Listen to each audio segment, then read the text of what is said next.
¿Cómo identificar el tema de un texto y mejorar la comprensión de lectura? Sabemos que la PDT mide comprensión de lectura en estudiantes que van a ingresar a la universidad y uno de los aspectos más importantes de la comprensión de lectura es poder identificar el tema, lo principal de lo que se está hablando en un texto. Por lo tanto, partamos con la definición del tema. El tema es el asunto del que trata un escrito, un discurso o una conversación. Es lo medular, lo principal. Aquí en este dibujo podemos graficar de alguna forma cómo en cada uno de los párrafos que componen un texto se va a estar haciendo referencia al tema. Por lo tanto, es una especie de columna vertebral que articula el texto completo, le da sentido, es decir, le da coherencia, porque todas las ideas están relacionadas y están girando en torno entonces a un tema, que es el asunto. Vamos inmediatamente entonces con un ejercicio sencillo, tenemos que leerlo juntos para poder identificar el tema.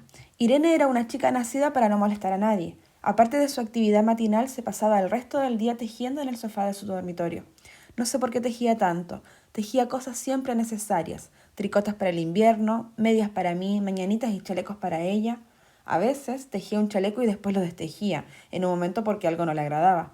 Era gracioso ver en la canastilla el montón de lana encrespada resistiéndose a perder su forma de algunas horas. Los sábados iba yo al centro a comprarle lana. Irene tenía fe en mi gusto. Se complacía con los colores y nunca tuve que devolver madejas. Yo aprovechaba esas salidas para dar una vuelta por las librerías y preguntar vanamente si había novedades en literatura francesa.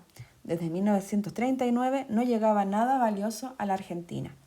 Este es el párrafo 3 de un fragmento del cuento de Julio Cortázar, Casa Tomada, que apareció en el modelo 2022, publicado por Demre en su sitio oficial.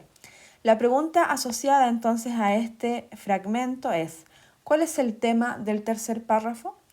Directamente entonces nos está preguntando por el tema del párrafo que acabamos de leer. Y para ello nos vamos a hacer entonces la sencilla pregunta que nos hacía nuestra profesora de lenguaje cuando estábamos en quinto básico y nos enseñaban gramática y nos decían cuál es el sujeto de la oración y cuál es el predicado de la oración. ¿Qué preguntas nos hacíamos nosotros para poder identificarlo? Nos preguntábamos de quién o de qué se trata el texto o de quién o de qué se habla en la oración, ¿verdad? Y luego, para identificar el predicado, decíamos qué se dice sobre eso de lo que se habla. Si vamos al texto, entonces, en todo momento, de qué o de quién se trata es de Irene, ¿verdad? Irene es, en este contexto, lo principal de lo que se está hablando en todo momento.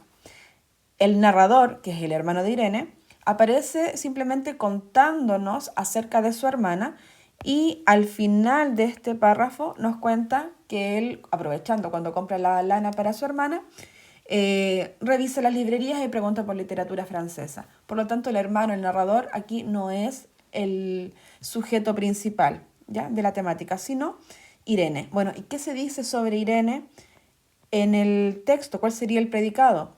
De Irene se nos dice que teje mucho y que le gusta mucho tejer, ¿vale? Entonces tenemos la construcción de esa oración que sería una síntesis local del tercer párrafo. Si nosotros buscamos las alternativas, nos vamos a dar cuenta inmediatamente que la alternativa C contiene el sujeto, Irene, y el predicado, que es el gusto de Irene por el tejido. Todas las otras alternativas tienen algún tipo de error. Por ejemplo, la preocupación del narrador por la actividad de Irene está situando como sujeto más importante del párrafo al narrador.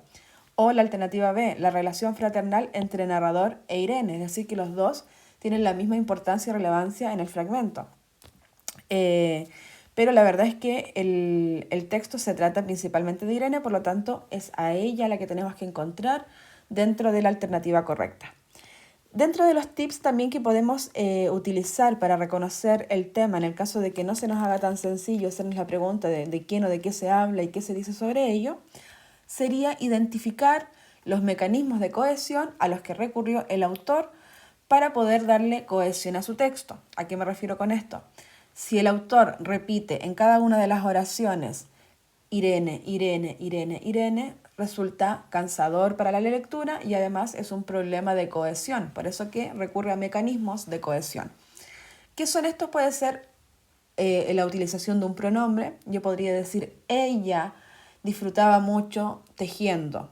Ella es el pronombre que se refiere a quién, a Irene, por lo tanto se mantiene el sujeto temático y hay una coherencia detrás.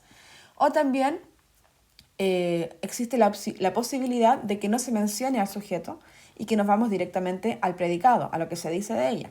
Y es justamente el caso que ocurre acá. Dice, no sé por qué tejía tanto. ¿Por quién? ¿De qué se trata? Se trata de Irene, aparece todavía como sujeto tácito. Recuerden que en la PDT les van a aparecer preguntas que apuntan directamente hacia el tema o las ideas principales, el título de un texto, la síntesis global, la síntesis local, ¿vale? Por lo tanto, una buena forma de saber que comprendemos lo que leemos es este trabajo de metacognición en el que nos vamos a preguntando quién es el sujeto principal en el texto a medida que vas leyendo y qué se dice sobre él. Espero que este video les ayude. Recuerden regalarnos un like para ayudarnos a seguir creciendo y poder ayudar a más estudiantes que se están preparando para la PDT. Suscribirse, por supuesto, pasar la voz, compartir este video con más personas que ustedes creen que les puede servir. Y vamos con todo para la PDT 2021-2022.